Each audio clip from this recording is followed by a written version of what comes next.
C'est décidé, je pars au bout du monde. Dans un pays qui fait face à la mer, peuplé par les hommes depuis des millénaires. Habité au temps de Rome par des tribus gauloises et unifié au Moyen-Âge par des hommes de foi arrivés en bateau sur la Manche. Les 7 saints fondateurs de la Bretagne. La Bretagne, on m'a dit qu'elle était belle, surtout le long de la côte. Que le soleil était timide pour ne pas dire qu'il pleuvait tout le temps. Que les crêpes et les fruits de mer s'y dégustaient à volonté, que les marées étaient les plus fortes d'Europe et que les Bretons avaient un caractère bien trempé. Alors c'est parti, j'enfourche mon vélo chargé comme une mule et je me lance pour un mois d'aventure. Je suivrai l'itinéraire du vélo guide de Nicolas Moreau de Lachy, depuis la baie du Mont-Saint-Michel jusqu'au golfe du Morbihan. Je traverserai l'île-et-Vilaine, les Côtes d'Armor, le Finistère, le Morbihan. Je voyagerai dans le temps et visiterai les mégalithes du Néolithique, les ruines de la Rome antique, les cités fortifiées du Moyen-Âge, les ports des temps modernes et ses grands phares.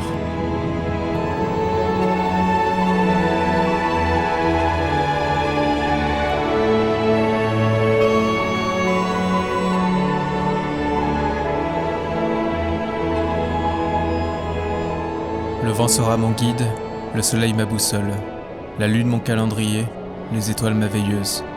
La houle sera ma comptine, les galettes ma source d'énergie, ma tente mon refuge et mon vélo ma mule.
Ma première étape sera Cancale, le royaume des huîtres.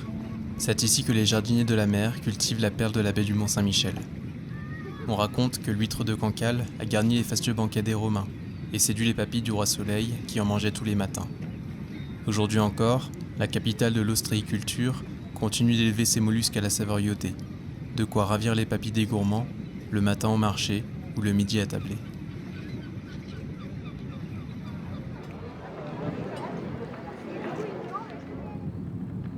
À présent, la Manche est mon éternel horizon. Je la poursuis à chaque virage, épouse sa côte échancrée, la toise du regard, tente de la surplomber. En quelques coups de pédale, je passe de l'asphalte à la terre, de la lande à la ville. Le paysage est exempt de toute monotonie. J'aborde désormais l'une des cités armoricaines les plus emblématiques, fruit de l'union d'un moine gallois dévoué à sa foi et d'une île rocheuse dominant la mer. Malo a navigué 7 ans sur les mers, comme missionnaire chrétien, avant d'accoster au large de la côte d'Émeraude. De sa dévotion allait naître l'un des 9 diocèses bretons du Moyen-Âge, une redoutable cité corsaire des temps modernes et une forteresse portuaire à l'ère contemporaine. Gaulois, Romains, Bretons, Normands, Francs et Allemands ont conquis, détruit et reconstruit sur ces terres où les marais ont acquis leur titre de plus forte d'Europe. Le rocher d'Alais, situé en face de la ville fortifiée, est gravé de ses stigmates. C'est baigné d'une lumière dorée que le soleil m'invite à m'y échouer, lui qui se couche en même temps que la houle et la brise, impassible devant le spectacle des hommes.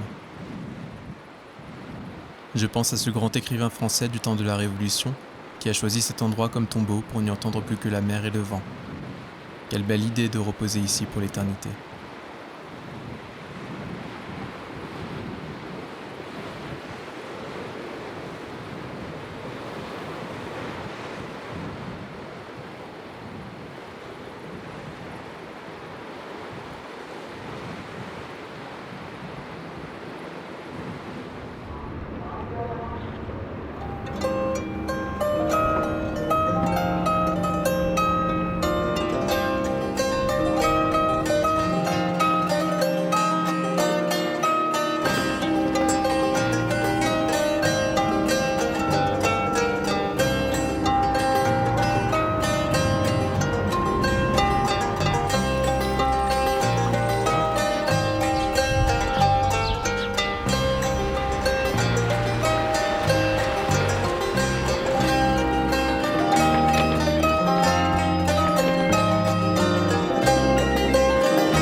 tracer la route, chaque jour un peu plus dans l'inconnu.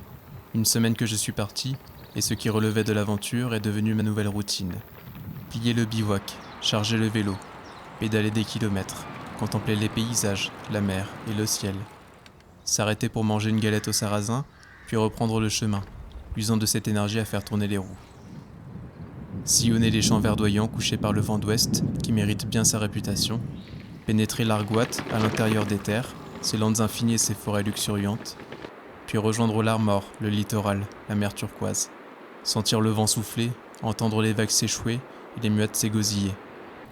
Enfin, quand le soleil commence à s'approcher de l'horizon, chercher un coin paisible où établir le campement. Une pointe, un cap, un bout de terre que la Bretagne hérisse par centaines sur sa côte. Observer le soleil chasser ses derniers rayons, se réfugier sous la toile de tente et s'endormir bercé par la houle en attendant le prochain jour.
Au matin, je découvre la presqu'île Renotte, sur laquelle j'ai échoué pour la nuit. Le paysage est saisissant. Des milliers de pierres qui semblent être tombées du ciel s'organisent en un majestueux chaos granitique vieux de 300 millions d'années, la côte de granit rose. Parmi ces pierres, il y a tête de baleine qui se nourrit des voiles et de la coque des bateaux les plus intrépides. Ou encore palette du peintre qui défie à elle seule les lois fondamentales de l'équilibre. On croirait qu'une pluie de granit géant s'est abattue sur la côte il y a longtemps et que le sable des plages a amorti leur chute, préservant leur forme et leur force. Quand on se retrouve devant ce joyau minéral des Côtes d'Armor, il n'est pas surprenant d'apprendre que les premières traces de l'homme en ce lieu remontent à plus de 150 000 ans.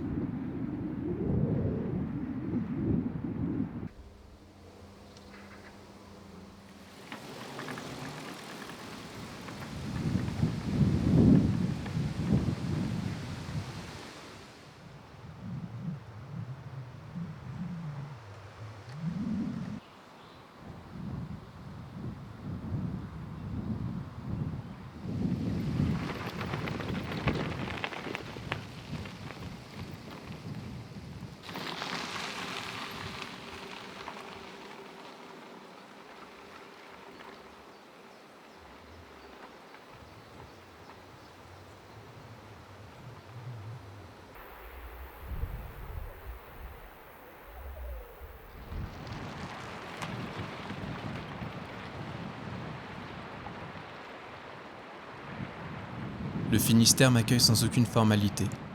Sitôt la frontière départementale passée, que le vent d'ouest redouble de force. J'ai l'impression de me diriger tout droit dans la gueule de l'océan, qui expulse en rafale l'air de ses poumons sur les terres bretonnes. En fait, c'est exactement le chemin que je prends. Je fonce à toute berzingue en direction de l'Atlantique.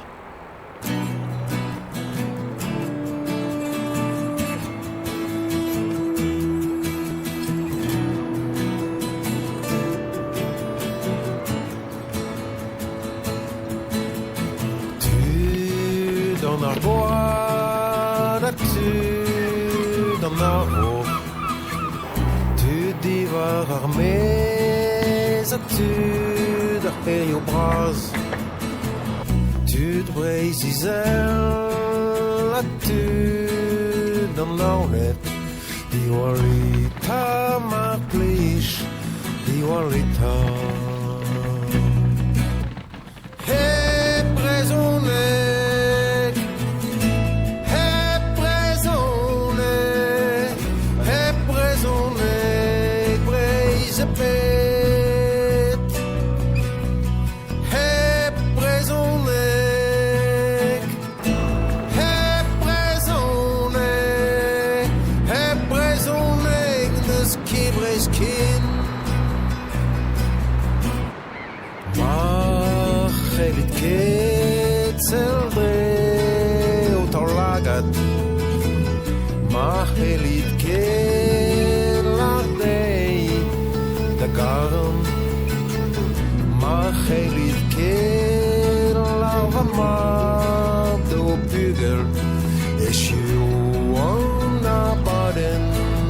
wir wicken.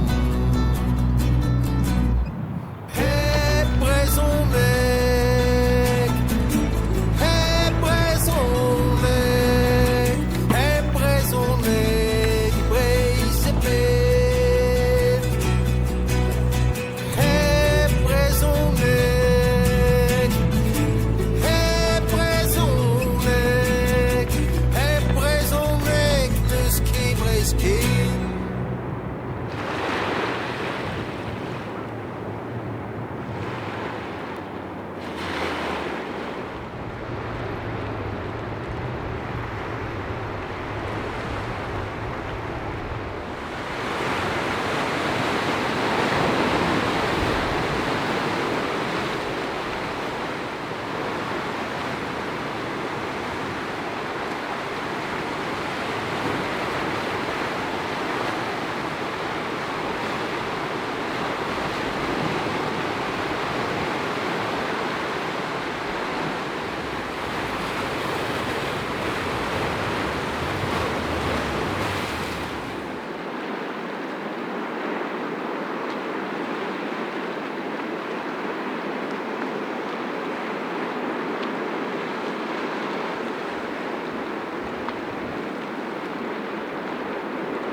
Assez régulièrement, sur mon chemin, je croise des mégalithes. Ces constructions de pierre érigées par nos ancêtres à la fin de la préhistoire et qui peuplent la Bretagne par centaines. Il y a les dolmens, ces tables de pierre qui servaient de tombeaux, et les menhirs, ces longues pierres dressées souvent isolées. Ici, en 50 km, on peut parcourir 5000 ans d'histoire, gravir ou descendre l'échelle du temps à chaque coup de pédale, c'est fascinant. Le voyage est aussi géographique, car après 17 jours d'itinérance, me voilà à l'extrémité occidentale de la Bretagne et de la France continentale, la pointe de Corsen, le Finistère du Finistère, là où la Manche rencontre l'Atlantique. Au-delà, rien d'autre que l'infini de l'océan. Alors je change de cap, direction le sud et le Morbihan.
Il y a 6 ans, avec mon cousin Sébastien, nous prenions le départ ici, depuis la pointe du Pénir, pour un voyage au long cours à travers l'Europe et l'Asie.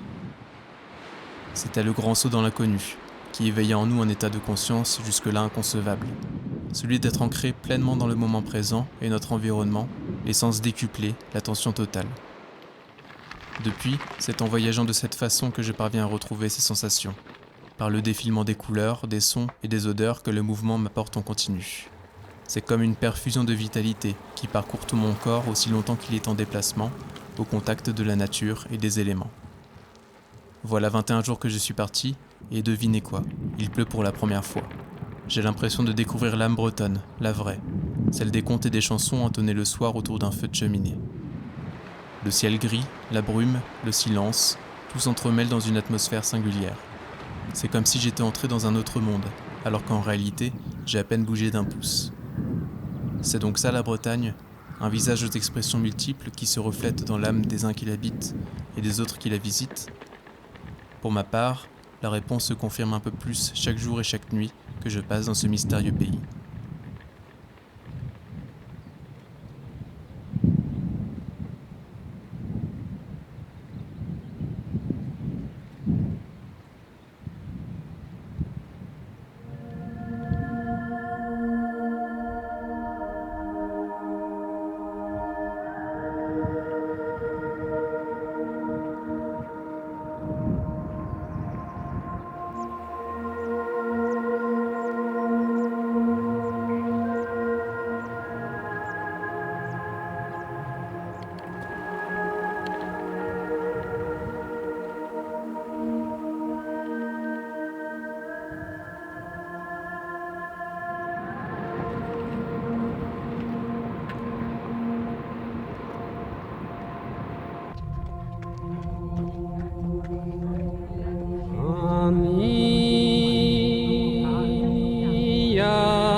Partout où je vais, les édifices chrétiens apparaissent.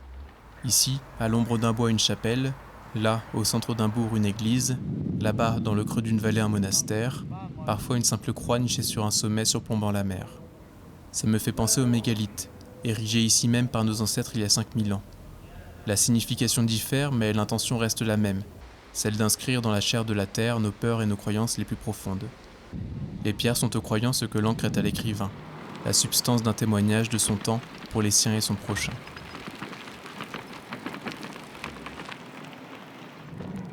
Anse, rivière, estuaire, les noms ne manquent pas pour décrire les nombreux bras de mer qui pénètrent les terres bretonnes et lui infusent sa vitalité. C'est d'ailleurs par l'embouchure de la rivière Leïta que j'accoste dans le Morbihan. Ici, pas question de contourner ces monuments marins. Je traverse les eaux à bord de bateaux passeurs qui me transportent d'une rive à une autre, traçant une ligne dans l'échancrure de la côte.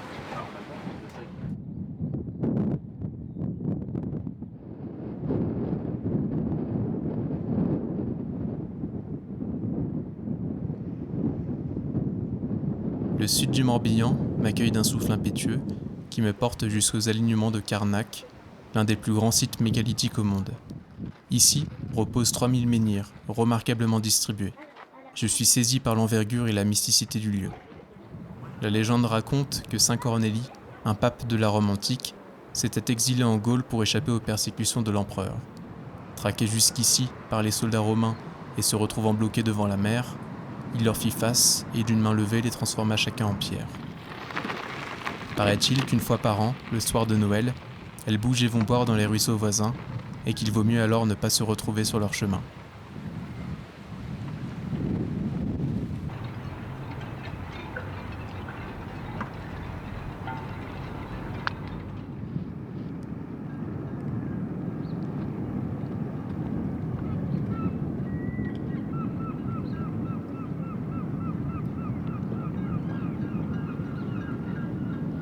Me voilà à l'embouchure du golfe du Morbihan, celle qui relie l'océan à la petite mer intérieure par le courant de la Jument, le deuxième plus fort d'Europe. J'emprunte alors un dernier bateau passeur, le regard porté au loin et les pensées bercées par les vagues, qui m'emmène jusqu'à la presqu'île de Ruisse, ce long bras de terre qui sépare au sud les eaux paisibles du golfe des profondeurs tumultueuses de l'océan. Une dernière fois, je contemple le littoral que je sillonne depuis presque un mois, et je pénètre enfin à l'intérieur des terres vers ma destination finale. Cela fait 27 jours que je pédale, et bientôt mon voyage touchera à sa fin. Alors je parcours les derniers kilomètres à vitesse réduite, m'imprégnant encore une fois de cette Bretagne, de ses couleurs, ses odeurs et son humeur. Bien sûr, je n'aurais aperçu qu'une fraction de cet endroit, de ses paysages, ses chemins, ses villes et ses coutumes. Mais le temps passé ici m'aura permis d'entrevoir l'âme de ce pays millénaire qui fait face à la mer. Alors je me remémore ce voyage, et j'espère qu'avec ces mots, ces images et ces chansons, j'aurai réussi à raconter un peu de mon tour à vélo de la Bretagne.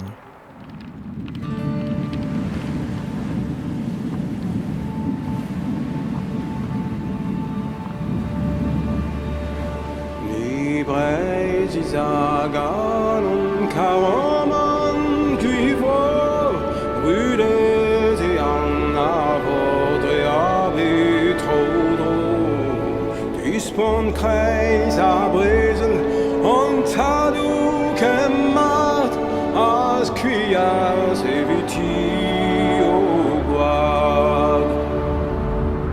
Oh, Breis, ma